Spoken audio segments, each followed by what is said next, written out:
So today I'm going to be doing another reaction video. I do not mean for this channel to become a reaction channel at all, and that is not going to be the case going forward. But one of my subscribers kindly suggested this video, and so I checked it out, and I thought it was a really awesome video. So I thought, why not do a reaction to it? So it is from the YouTuber FW Fahrenholtz.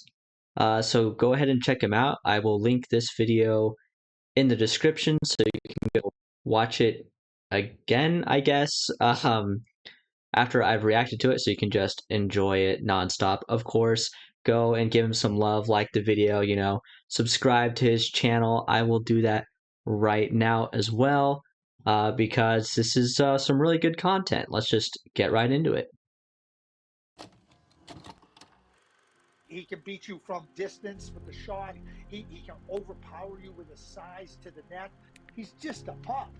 Just imagine what he could do. So right away, you're getting way higher production value than anything on my channel. Excited about, and there is, I would say there is, it's not zero that he doesn't go number one.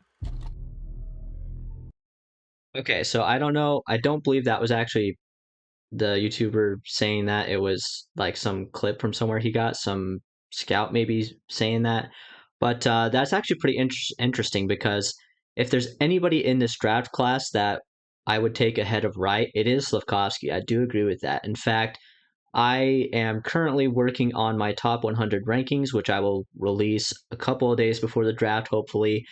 And previously, I had Slafkovsky at 2, but after watching this video, that just completely solidified my opinion. I think I had him right the first time, so I am keeping him at 2.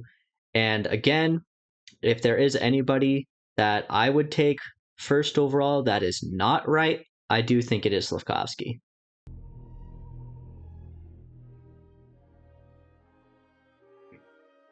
How confident are you now? Yeah, pretty confident. Slafkovsky! Go!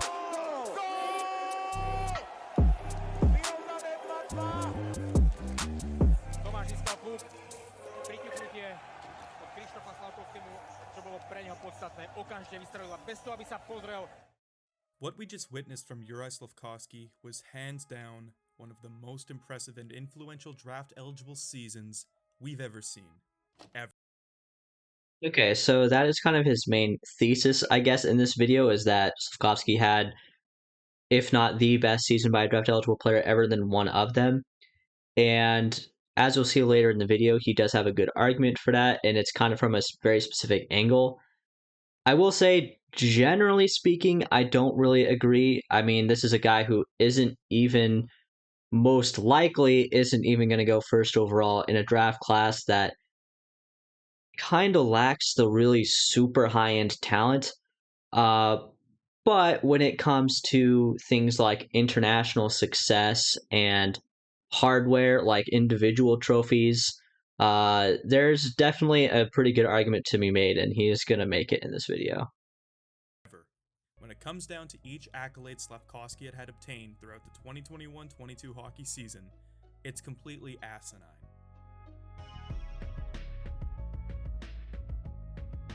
It only becomes more chaotic once you really start to absorb the fact that he was also reaping in all these awards on the international scale from a country of 5.5 million people, where technically, ice hockey is not the dominant sport. Slafkovsky's achievements would be considered unbelievable even if he wasn't eligible for the 2022 draft.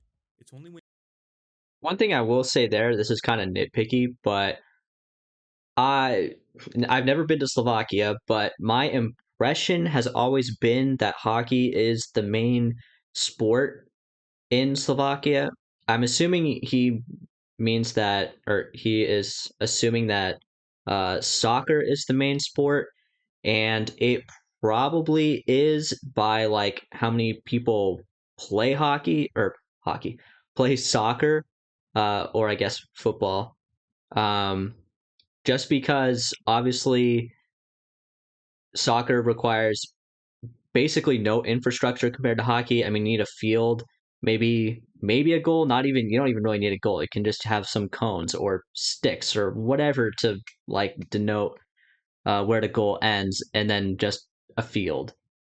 So like even in my hometown here, like in the United States, soccer isn't popular at all. But well, it's a pretty niche sport, even more so than hockey.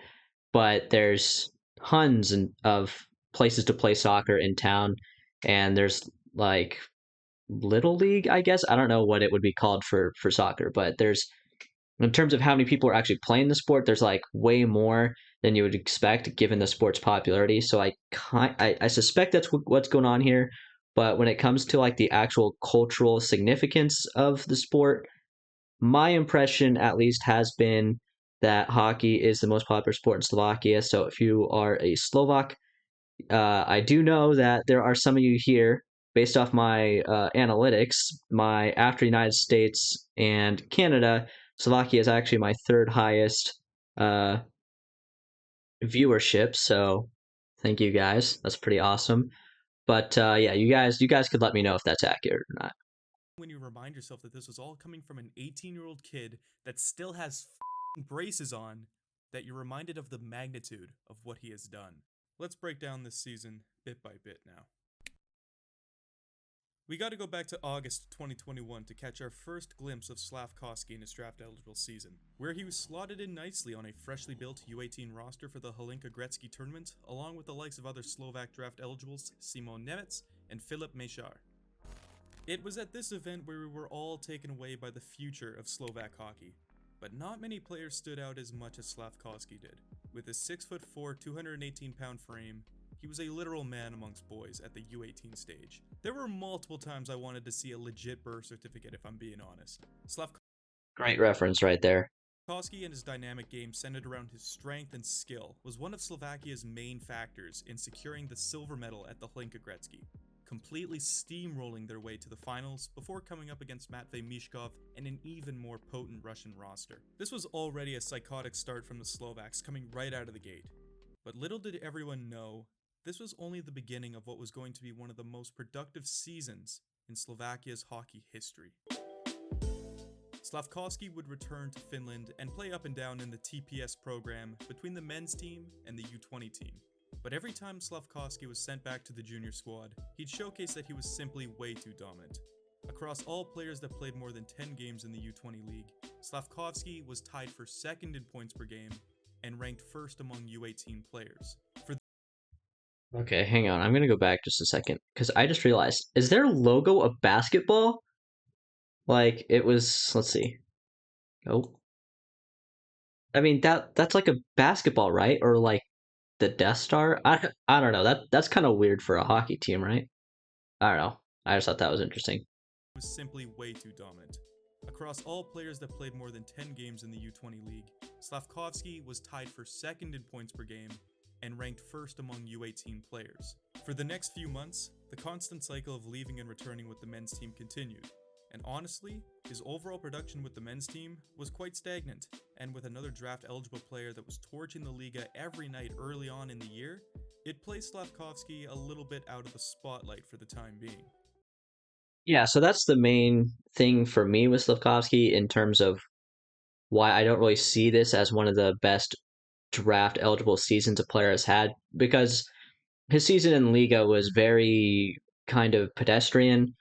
So yeah, I mean, he has all the international accolades. You got to give it to the guy. He's super clutch in international competition at pretty much all levels this year. I suspect he's going to be carrying Team Slovakia in various international competitions for years to come, and that's going to be awesome to see. But it comes down to how much you actually value that success in those specific tournaments. For me, it's notable. It rises his stock, I think, in terms of where he should be drafted. But I wasn't like looking at, junior players back in the day of like McDavid, for example. But you think of players like McDavid or some players coming up next year like Bedard, who obviously hasn't had his draft eligible season yet, but we'll see, right? But like guys like McDavid obviously had like absolutely just insane, ridiculous numbers in their draft eligible seasons. I mean, I can't think of any other specific guys. I'm sure like Ovechkin was probably one of them. In fact, he was one of them. To me, I kind of value that general production over the course of the season in the main league they're playing in. Granted, uh, scoring in the Liga is a lot more difficult, especially for a draft eligible player than it is in a league like the OHL or the CHL in general. But yeah, it can be done. So for me, just not quite as impressive, I guess. Fast forward to February 2022, and Slafkovsky has secured himself a spot on Slovakia's men's team for the Winter Olympics. And I mean, I don't think I have to explain the rest. Oh, fuck. Yeah. Yeah, I can't do that again. Or the IOC overlords are gonna drop the copyright hammer on me. Way to grow the sport, you dingbats. This is where Slafkovsky began cementing himself as one of 2022's premium prospects, a bona fide top 3 prospect. Olympic MVP, most points, most goals, most shots on goal, and a bronze medal for Christ's sakes. Slafkovsky was the youngest Olympic MVP by a country mile, beating Finnish goaltender Antero Niittymaki by a whole 8 years. He was the youngest player to ever lead the event in scoring. He was the first player to score at least 7 goals at the Olympics since Pavel Bure scored 9 in 1998, and he was the first teenager to bring home an Olympic medal in men's ice hockey since Mark Howe in 1972 with the States. Simply breathtaking. Something that may never be matched again, given the frequency of the event and the absence of NHL players at the time. After leading Slovakia to their first Olympic medal in ice hockey, Slafkovsky was welcomed back home with celebrity status, parades, interviews. The amount of pressure on this kid, with an entire country on your shoulders, I honestly don't know how you deal with that. This is another area where I find Slafkovsky in new territories. I cannot think of the last time an entire country has been as fixated on a hockey prospect as Slovakia is on Juraj Slafkovsky. Sure, other players have achieved celebrity status prior to becoming drafted across the world of sports. But as stated earlier, to do it in a nation where hockey isn't blasted on the main stage for the entire year, it's fascinating. The citizens of Slovakia have already been so impacted by Slafkovsky's accomplishments. Simply another thing where other high-end prospects can't say the same thing. To make a cultural impact. Yeah, just one thing I will mention here really quick is that there's a really solid crop of Slovakian players in this draft class. Obviously, you have Slafkovsky, but there's also Nemec and Meshar, I believe, is Slovakian.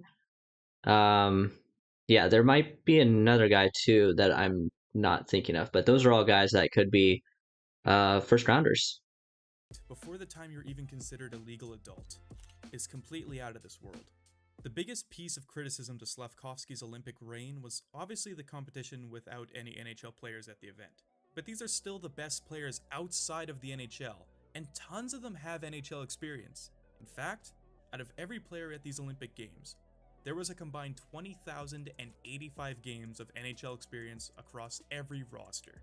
This wasn't easy competition, but Slafkovsky would have his time eventually, because the same excuse couldn't be argued at the next stage. And second, they have got a stick on him. A penalty shot being called against Kazakhstan. In comes Slafkovsky, scores! That's a sequence that's going to be talked about here and in North America among NHL teams. I don't want to hear anything about competition ever again. Professional hockey is professional hockey, and if you're 17 to 18 years old, ripping apart current and past NHL players as easy as this, the only criticism you should be performing is on those other professionals.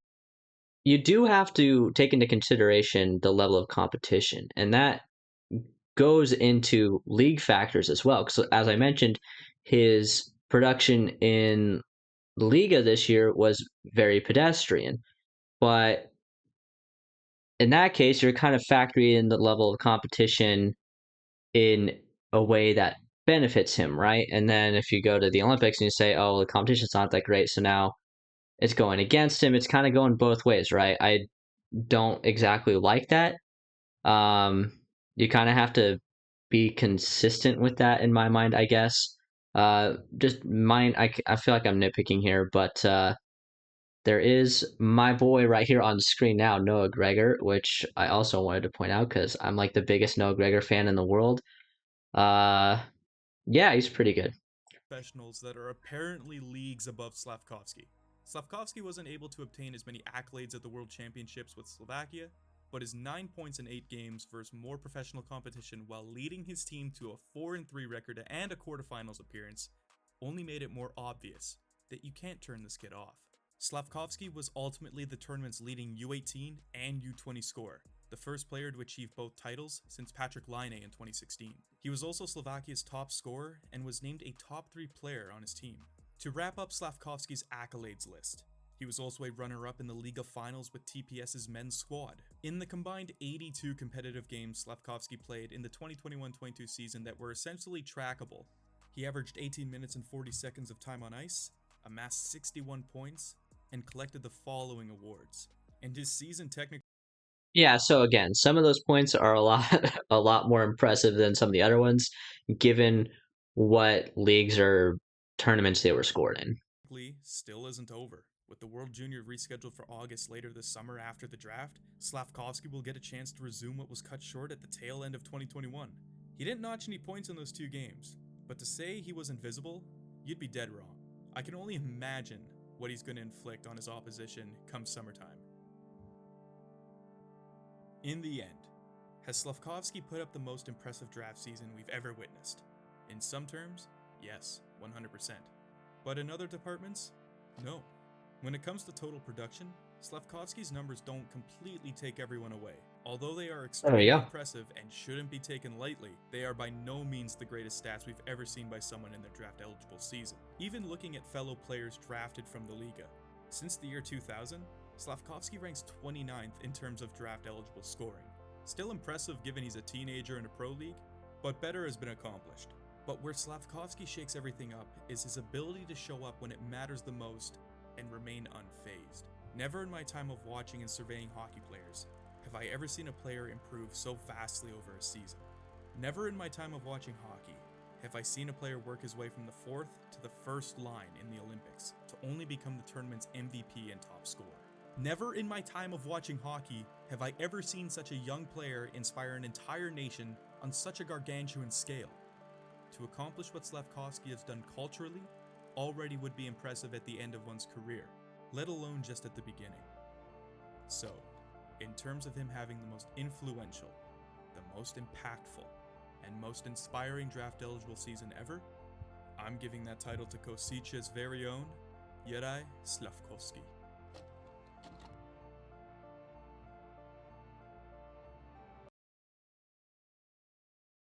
Yeah, okay, guys. So that was the video. I will link it again in the description. I will also link his channel. Go check him out. Watch his other videos. So far, this is the only video I've watched from him, but it was a really good one. So I think I'm gonna be might be binging a few of his videos now. Go subscribe to him. He has a lot more subscribers than I do, but you know, a lot of you guys probably haven't heard of him either. So yeah, show him some love. Put some comments in his comment section. And yeah, if you did like this video, give it a like if you thought it deserved one. And I'll put another video on screen now, except actually, see, normally I would do that, but I'm not going to do that. I'm just going to put a link to his channel. I'm not sure if that's possible to put that in the end screen or not, but if it is, I'll figure it out. And whatever you do, guys, have a nice day.